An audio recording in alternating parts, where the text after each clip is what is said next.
Hello.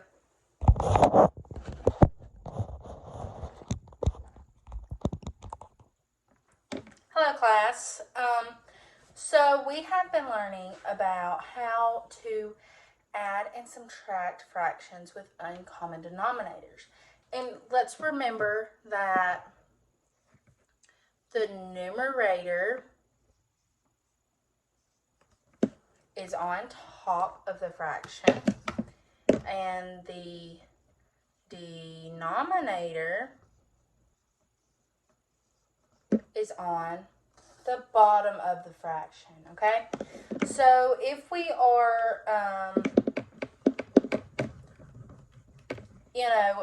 adding or subtracting fractions, we need them to have a common denominator.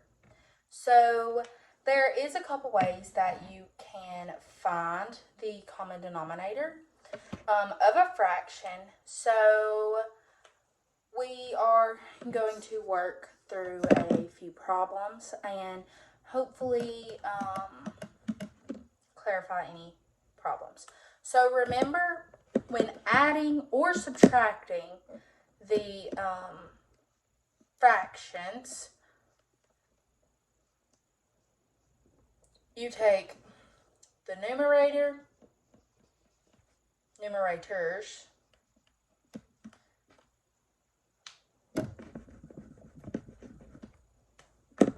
okay, you take numerator 1, let's do fraction 1, you'll take fraction 1, okay,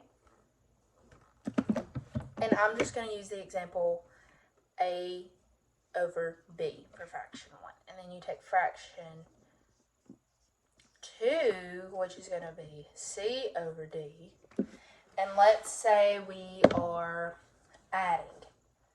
So if you are adding, you take the numerators and you add them together, so it's A plus C. Then you have to find a common denominator between these because they're different. So in order to find that, we can multiply these two, or we can list the multiples. Okay?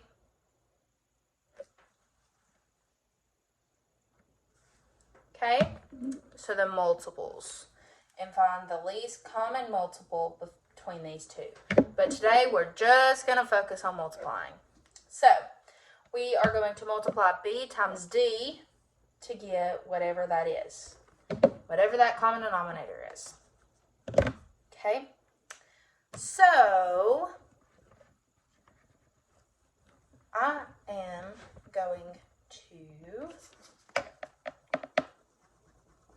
give you some fractions and hope that you will write down the right answer. And we will work through it together, so it's okay.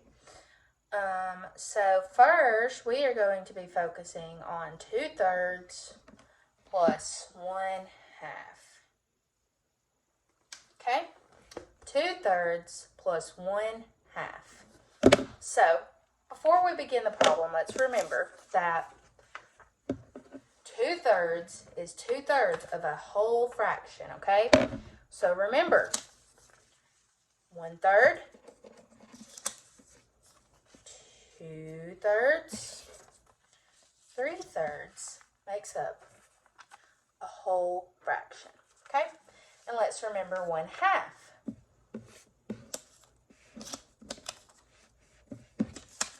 1/2 is half of a whole fraction, okay?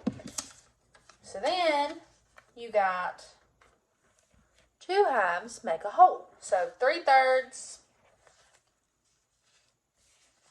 and 1/2 makes a whole fraction, okay? So just by looking at this problem, do you think it would be easier to multiply or list the common denominators? multiply because it's a small fraction. We'll worry about listing the least common multiples later. But today we're just going to multiply. So we multiply 3 times 2. So 3 times 2 is equal to 6. Okay, so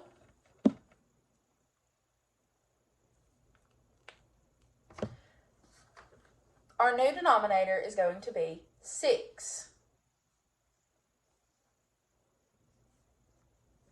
Okay, but you ask, Miss Williams, how do you get the new numerators? You have to take whatever number you can multiply by to get this number right here, okay?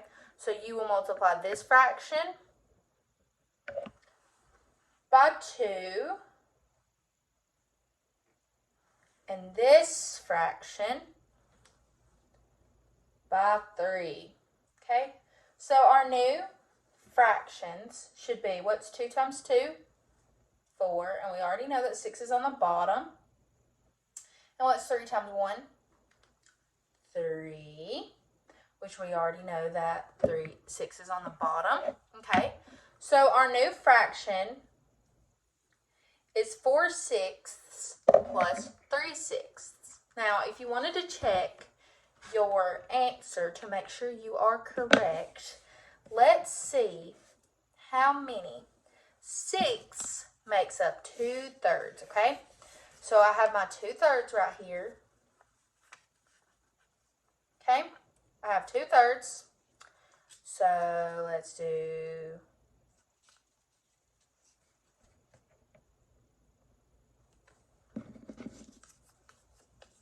1, 2,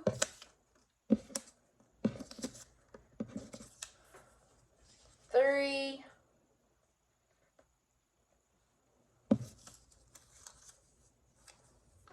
4. Okay, and I know it doesn't cover the whole thing, but it's because these aren't all uneven. So as you can see, 4/6 covers 2/3, and let's see about 1/2. Okay, 1, 2, 3.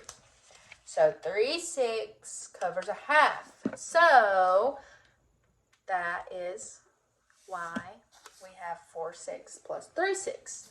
So now let's find the sum of the new fraction. So remember, we take the first fraction and the second fraction and add them together, okay? So you take 4/6 plus 3/6 and you add it together. So when you add 4 plus 3, you are left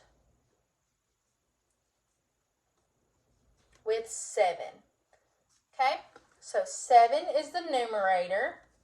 And then remember, we just keep this common denominator, so you just write 6 on the bottom. Okay, so 7/6 is our answer. Now, that does leave us with a improper fraction, okay? So remember, this is an improper fraction, okay?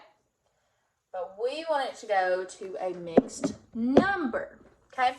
So does anyone know how to go from an improper fraction to a mixed number?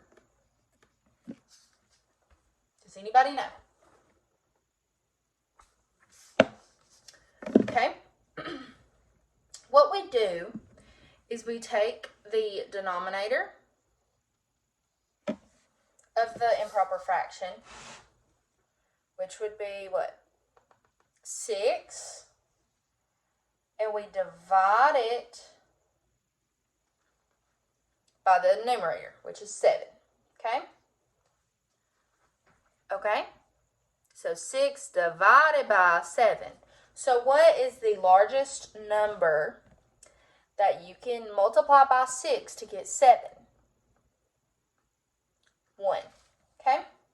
So 1 times 6 is 6 they're not going to equal out to 0, so let's see what it is. 7 minus 6 is 1, so your answer is 1 with a remainder of 1, okay? That's your answer to this division problem. Now, to get it to a mixed number, we want to take that remainder and put it on top of the numerator, or the denominator, not numerator, the denominator, okay? So your answer,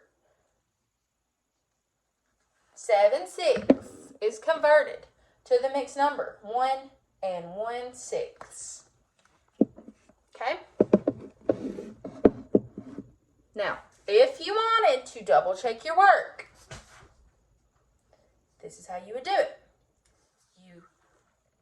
6 times 1, 6 times 1 is 6, plus 1 is 7. So you would get 7/6. That's not important, it's just a cool trick.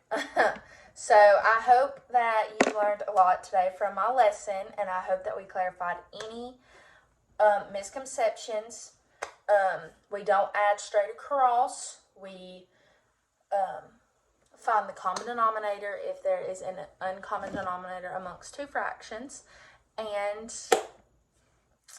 you can multiply or the least common multiple, and we'll work on the multiples tomorrow and in future lessons. And then whenever you find that common denominator, you multiply the fraction by the number you can get to get that common denominator, and then you add the numerators and you keep the common denominator and you get your new answer.